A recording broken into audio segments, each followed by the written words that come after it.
Hey, welcome back to MobilityWOD. We are finding ourselves in CrossFit Garmisch. We just held a 102 course, and one of the things that people ask us is, what is an efficient upper body warm-up? One of our favorite warm-ups, of course, is something we teach all our kids and do a lot at our own home gym, and it rhymes with arm swing. Now, I know what you're thinking. I have been swinging my arms around for a long time, and when you see people do poor warm-ups, or they know they should be warming up, they just kind of keep their hands low and do these kind of passive arm swings. We can zhuzh this up a little bit and make sure that we're touching at very least all of the archetypal corners, all of the end ranges or bookmarks of shoulder function. We can also tie in the lower body and even get a little rotation. So here's how we work this. We do these arm series sequence, and we usually do about 10 to 15 swings per arm, kind of per position. So I'll give you an example. We won't do all the swings, but you'll find out that the sequence is pretty simple. The first one is feet straight as part of our warm-up, and we're gonna go palm up. Now this is my first assessment to see if my athletes have full range of motion. So if the elbow is bent, they're having a hard time getting rotation, I can see that. I also wanna press back into this back corner shape. So one of the few times where athletes are really asked to reach behind their ear with a straight limb and come back. As soon as I hit as far as I can, I turn the palm over and scoop. So what I'm looking for is trying to make a big circle as possible, reaching, swooping, and spending a lot of time grinding into this back corner. Swoop, reach to the top, turn, swoop. Now one of the things I'm doing is also trying to get low as I can with the arm without bending. So reach, reach, reach. Think about scribing as big a circle as I can. Perfect circle, not shaving it off at the top. So this is what I'm looking for first, and we'll do about 10 to 15, adding a little speed, hitting this back corner, palm up, rotating back, hit this back corner. Then we'll go the other direction on the same arm right away. And what we're gonna try to do is protract the scapula as far as we can. So how far can I reach out? Palm is scooping, reach behind, reach out, swoop, over, swoop. Again, trying to get into this back corner, behind my head, swooping where I go, reach out as far as I can in front of me, get that scapula to be able to come off the body. We'll then do the same process on the other arm. Reaching up, swooping around, reaching up, swooping around, reaching behind, trying to wind the shoulder into a good position and take it into end range flexion. Reach, let that scapula depress as we hit the bottom, so we're trying to get motion in the scapula as we free that up. We say that the rotator cuff is like hard-packed earth. It's going to take a second for blood to perfuse in there. Okay, so that's the first one. The second one is we're going to go an arm flick straight back, working on this straight arm, long lever extension position. The difference is that at the bottom, I'm trying to flick the wrist back. I'm trying to encourage some of the neural tissues to slide. So at the top, palm up, flicking down. With our young kids, we say, push the fart behind you. Yeah? Fart zu machen. Auffahren, right. There you go. Yeah, J-Star is already speaking the language perfectly. Again, big swing. And the idea is to try to get a bunch of this without dumping forward. We just touch this corner, feel that rebound, flick, try to get those wrists moving a little bit. Piece of cake. 10 to 15 of those. Now, the next thing we're going to do is we're going to start by rotating. And what I'm doing is I'm trying to block the lead leg so that I have to rotate internally on the leg.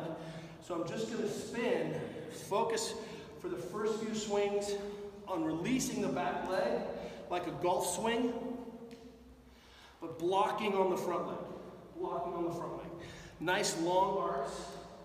You can look at your feet and turn behind, and you find that that makes people a little bit dizzy. So just swinging, blocking the leg, and then we're going to cut with the hand now, which is going to wind up that posterior shoulder, and you'll feel the scapula start to come a little tighter now. So still blocking off the foot, adding this big rotation in, letting our body know. And again, when we're looking at inter-rotation or priming rotation of the shoulders and the trunk, we have to be thinking what's happening at the primary hinge of the hip. So nice and easy, chopping across for 10 or 15 swings. And then we're going to turn this into what we see in San Francisco a lot, which is little older people at the bus stop doing Qigong or Tai Chi. And what we're going to try to do is get this hand up the back as far as we can. So now we're pushing the hip over and we're trying to hit the back of the neck into some internal rotation. So I'm trying to get that hand up the back. A lot of people think it's about the front hand, but it's all about the back hand.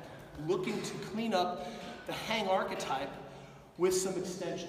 So this is one of the ways that we're hitting extension and really trying to just prime my ability to internally rotate. You can imagine if I'm doing the Bergner warm-up, when you high hang kind of warm-up, this is an exaggerated position. If you're familiar with the functional movement screen, once again, you'll recognize this is hand behind back, which is an easy and important way to work up some of that rotator cuff. Okay.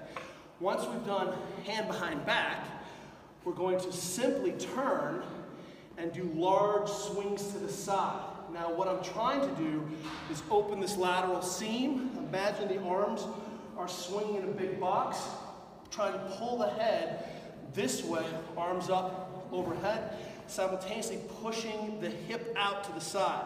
So instead of rotating now, I'm going to just try to take the hip to full excursion, which brings that hip closer into adduction on the midline. So swing, swing, weight shift, pushing the hip over. At the top, look what's happening with the hand. I'm trying to reach over, again, get this big flick at the top, open up the armpit, push, push, swinging across, pushing that hip side to side, getting those short hip rotators to open up and begin to work a little bit more effectively as I push over, push, push, push. Really imagine everything's fitting in a box. We're trying to get clean lateral rotation. Next, we'll do what we call our Michael Phelps, which is belly tight, getting into extension, tying the shoulders into the trunk, and just crossing and looking for the backhand flip. This is another way of trying to get some of these nerves to glide and floss. And I know we're touching the high end range. If it's causing neural tension in your athletes, symptoms of neural tension, leave the flick off. Otherwise, we want to open up that wrist.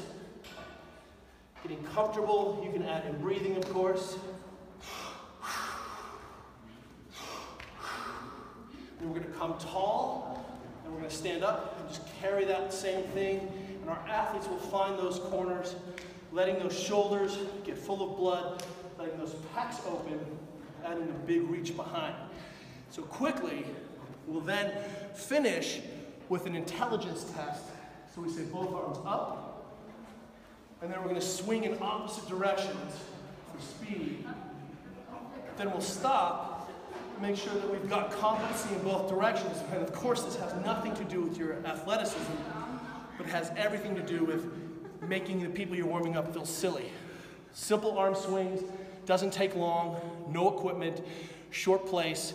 You can get your shoulders much more prepped. What we find then is I've done a little formal warm-up primer, cool down, I can get my shoulders and trunk tied together even without any equipment, or at a start house, or at the beginning of a put-in for a race. Easy, easy way to get a lot of work done in the shoulders. That's our warm-up. See you tomorrow.